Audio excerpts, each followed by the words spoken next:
Good day mga boss. Meron na naman tayong receiver na pinadala dito. Galing pa to sa Labangon, Cebu City. Ito po ay receiver ng NMAX version 2 na wala ang code, na walang remote.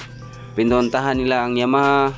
Sabi ng Yamaha is gumastos sila ng 18K.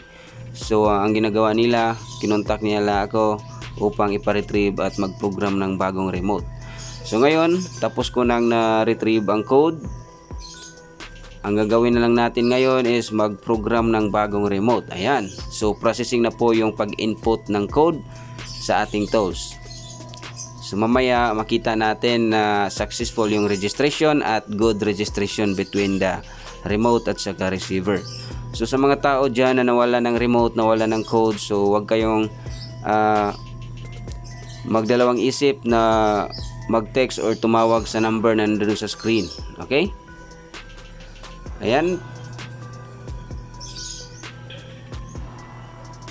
Alright, so nakita natin na successful yung registration ng ating remote.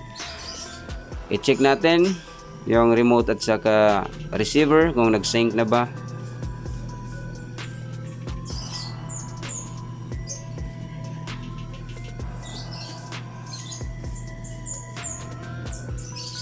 Alright, good registration between the FOB and ACU. Ayan, so uulitin ko.